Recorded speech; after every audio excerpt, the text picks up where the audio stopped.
And so today we'll be looking at both the rise and the fall of Osama bin Laden. The question I want to ask you as well before we get into it, why did Osama bin Laden do 9/11? Because that's the question I'm going to hinge this entire podcast on. Before we get into it though, what's your understanding of why Osama bin Laden did it? I thought it was like a kind of anti the capitalist debauchery of the West kind of thing, that it was the like sort of go against all the kind of principles of Islam, and then as a result he sort of attacked that. So too moral lax, too hedonistic. Yeah. Crabben? I feel like there's something to do with Israel Palestine in there as well. There always is. It's that Rick and Morty episode where Rick's got to justify his Israel. It's like the one that I can't remember what the Avengers. What's the episode where there's like the superhero? I haven't seen Rick and Morty in forever. Yeah, and Rick has to explain his pro-Palestine stance to like effectively what's designed to be kind of like Jewish aliens, and can't remember. That sounds like a good one. Yeah, it was quite funny.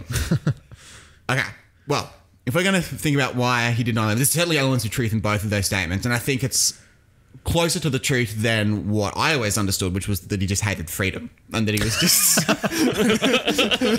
you were just sipping the Kool-Aid. He was just there in a cave being like, man.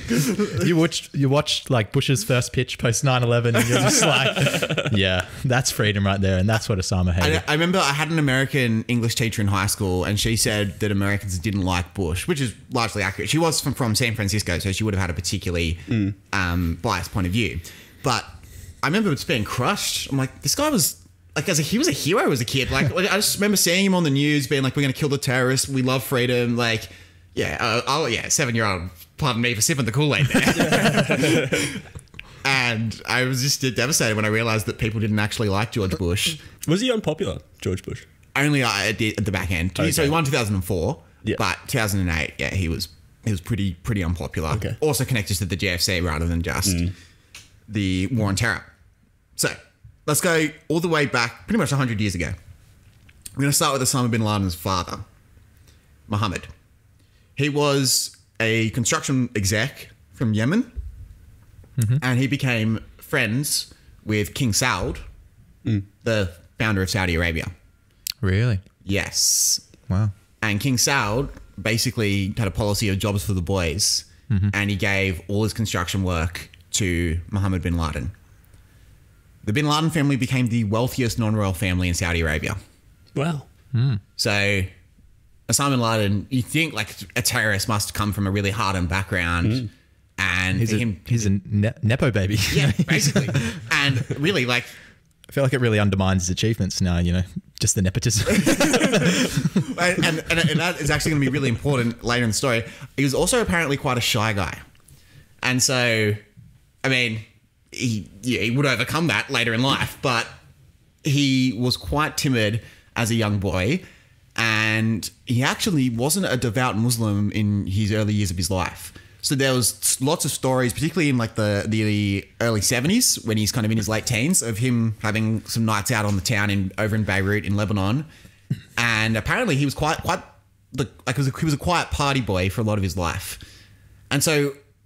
Realistically, there's a number of people that would still be alive today that can claim that they had a night out on the town with Osama bin Laden back in the 70s, which is just wild to think about when you think of him as this really like strict practicing Muslim. Yeah, imagine that in like your corporate icebreakers kind of thing. You're like, tell a fun fact about yourself. It's like the 2 truths and a lie. Yeah. It's insane. And so he also was a massive football fan. And by football, I mean association football, soccer. Yeah. Any guesses as to who his team was? Like an English team? English team. Arsenal. It was Arsenal. The Gunners. No pun intended. And so it's, again, like one of those things of, this is the 70s before he kind of gets into jihadism, that people point to like as like foreshadowing of what would come, and that he really was destined for terrorism from the beginning. He just liked the red team in football. He was also, because he was quite tall, he was a very good centre forward. Apparently kind of got on the end of some he's like 6'7". He's target man, if you will. Yeah. Similar to post 2001. Yes. If I elaborate any further, I'll be breaking our promise not to do a tone deaf joke. And so he basically, yeah, was quite a good football player. Kind of probably not close to, or not too far from being Peter Crouch's height, and scored a lot of goals. How old is he at this sort of time? He was born in 1957, so he's only 18 years old. Okay. In 1975, he converts to devout Islam, and he becomes much more strict and a much keener observer of Islam. There's a couple of things that really shift his perspective around Islam and government, though. And his understanding of kind of jihad, so that's not a word that necessarily means holy war, it means Islamic struggle. And his understanding of the Islamic struggle is to establish an Islamic caliphate that effectively kind of has political control over. So he does not agree with separation of church and state at all. And for him, the highest moral good is Islam. So, of course, you need governments to enforce that. So you've got a society that practices what he understands to be the highest moral good. And so, basically, there's two things that completely change. And both of these happened in 1979. The first one is the Iranian Revolution. Mm-hmm. You've seen Argo, Ben. I have. Yeah. Have you seen Argo, Harry? I have not. It's set in the context of the Iranian Revolution. It doesn't really explain the Iranian Revolution. No. It's more about a hostage crisis that comes afterwards. Basically, there's a guy who rules Iran before that. Remember his name, Ben? No. He's called the Shah.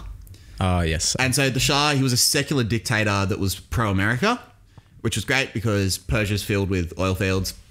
And so he rules Iran. But there's an Islamic uprising that results in the Shah being overthrown, and now there's a new ruler of Iran called Ayatollah Ruhollah Khomeini. That was phenomenal. Wow. The Persian. Did a video on it like forever ago, and like the Persian accent, like the Persian enunciation is quite hard to do. I go back to the video. It's Ruhollah Khomeini, and I would say Khomeini. It's just impossible to go back to and listen to. So I do apologize to anyone who ended up watching that video.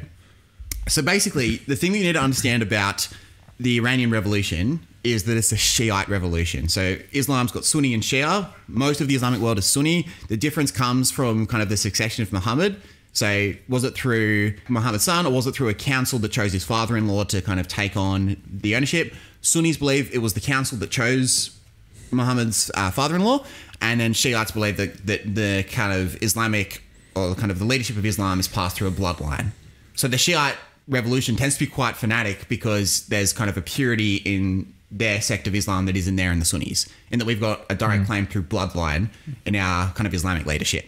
So in the Shiite world, an Ayatollah is a high-ranking cleric. Think of it like as like a cardinal in the Catholic Church or something like that. So imagine like a cardinal becoming a leader of a major country. And so they kind of have this huge revolution. Khomeini becomes the leader, and he enforces this really strict observance to Islam. And it's the first major Islamic government in the world, where there are Islamic governments that exist, but they're much more moderate. This one kind of enforces it much stronger. We then have another big event in 1979.